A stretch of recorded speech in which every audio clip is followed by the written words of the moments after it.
Hi, friends. My name is Claudia, and this is my Heal It Yourself series where you tell me your success stories of how you healed yourself naturally, and I share it with the world to show the world natural healing really works. This week's episode is all about Star Anise. And yesterday I told a story of how when I was younger, I used to have a lot of stomach aches and colic and gas. And whoever was taking care of me would make me a tea of star anise. And that would help me with like fart and burp and release all the gas. And then that would help my stomach ache um, go away and the bloating that the gas caused to subside. So today we're going to be talking about additional benefits for star anise. But before we get started, the disclaimer is this is not intended as medical advice. This is for informational, educational, and entertainment purposes only. Please do proper research before you try anything you see on the internet and always consult with your healthcare professional for what is best for you. Okay? Okay, so let's get started. First things first is there's apparently something called false star anise. And I guess it could be very toxic. So please look in carefully when you're purchasing star anise. I didn't even know that. I drink anise all the time, and I didn't know that there was a toxic version. But just look into it just to make sure. Maybe I just been lucky and only purchased the correct kind. But I buy most of my herbs from like one location, and it's a place that I trust on Etsy. It's called Mountain Moss, and that's where I shop for like most of my herbs. So I trust that I'm getting the right stuff anyways. But if you do buy in other locations or whatever, make sure you look into the proper that what kind of star anise it is. Okay, they said telltale signs that it's not the good one is if it has, you see how it has like all like these little corner things. If it has around 12 of them and it has a bitter taste, those are supposed to be signs that it's the toxic kind. So don't drink that one. Okay. All right, so additional benefits, it's antibacterial, antifungal, antiparasitic, and anti-carcinogenic. And it's very high in antioxidants in anethol, dianethol, and photoanethol. I think I got those right. Okay. All right. And it helps, it boosts the immune system.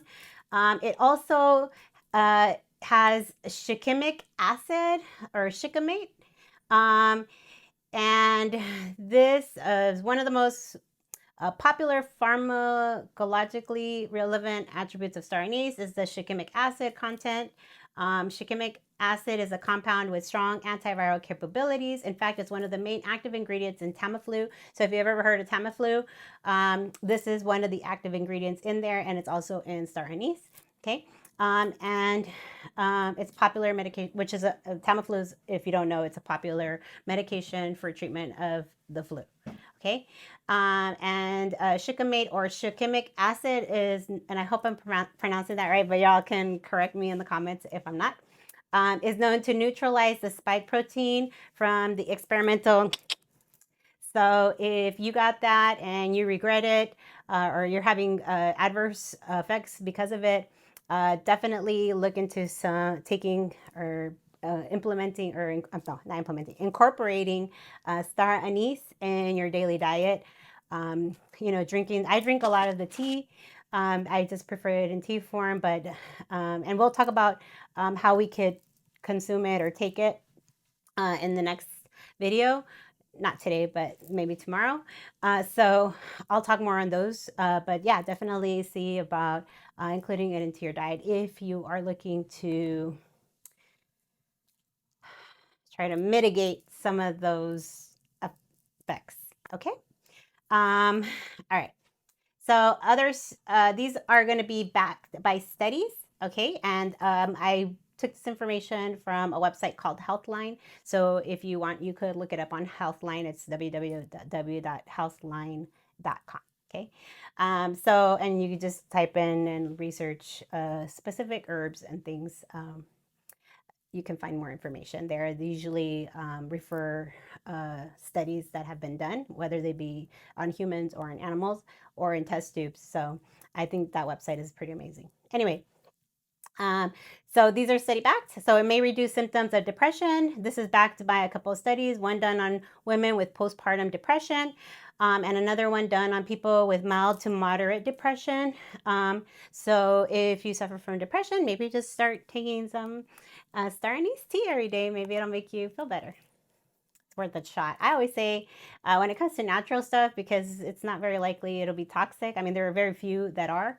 Um, you could try it. It's not going to hurt you, right? It's not going to make anything worse than how you already feel anyway. All right. So it could protect against stomach ulcers, aka gastric ulcers. In an animal study, anise reduced stomach acid secretions, helping prevent the formation of stomach ulcers and protecting cells against damage. So that's pretty good. Um, it prevents growth of fungus and bacteria. In one study, anise essential oil was effective against fungi and yeast that cause skin disease. In another study, it was shown to inhibit bacteria growth. So that's really good. It could help relieve menopause symptoms. In a rat study using essential oil comprised of 81% anethol, which is the active ingredient, it helped prevent bone loss and protect against osteoporosis, which is really good. There weren't any human studies referred to that effect, but I guess they're looking into doing some. It may help balance blood sugar levels. It can reduce inflammation, swelling, and pain per a mice study. Okay, and it's high in antioxidants and can help reduce inflammation and prevent disease causing oxidative damage. And these are per studies, okay? So additional benefits that weren't referred in the study, the group of study ones, relieves gastrointestinal issues, which I kind of touched in my own personal story, relieves cramps, aches, and diarrhea, helps eliminate intestinal worms, so it could be used as antiparasitic, improves blood sugar. We talked a little bit about that one in the study one, supports digestion, and alleviates gas. That was from my own personal experience, and it's effective, let me tell you. Helps clear congestion and respiratory tract. I'm sorry, and the helps clear congestion and the respiratory tract. Okay, and it could help with cough, asthma, bronchitis, and mononucleosis. Okay, provides relief from anxiety, nervous afflictions, and depression. I thought the depression one was pretty cool. For oral, it can help alleviate bad breath, can help with tooth decay, and also with cold sores. Okay. It can promote heart health. It can kill bacteria. It can improve your sex life. Promotes good skin and hair. Can ease menopause symptoms. It is high in estrogen, so if you have an illness that is affected by an increase of estrogen in your body, you might want to consult your doctor. Well, consult your doctor regardless, but um, do some further research before you start taking it, because it could actually have some adverse effects on you if I think there's certain like things like endometriosis where too much estrogen can worsen it. So just look into it, okay? It is high in estrogen. It does increase estrogen. So just look into it, please. Okay, and then improves lactation. So if you are nursing a baby, you need more milk, it can help improve lactation. Regulates blood pressure and blood circulation, protects the liver, detoxifies the body, helps with insomnia and regulating sleep, can promote bone health, can help with cancer, it can reduce inflammation, it can relieve pain for rheumatic arthritis and lower back pains, and aids in faster wound healing, which I thought was pretty interesting. But these are just some of the benefits that I was able to research. If you have any additional experiences utilizing anise, estrella, or I'm sorry, anise, star anise, you could definitely comment below or send me an email at cc.healityourself@gmail.com. And if you like my content but prefer it in Espanol, check out my Espanol channel at claudiac.espanol. But I hope you enjoyed this video, and I hope to catch you in the next one.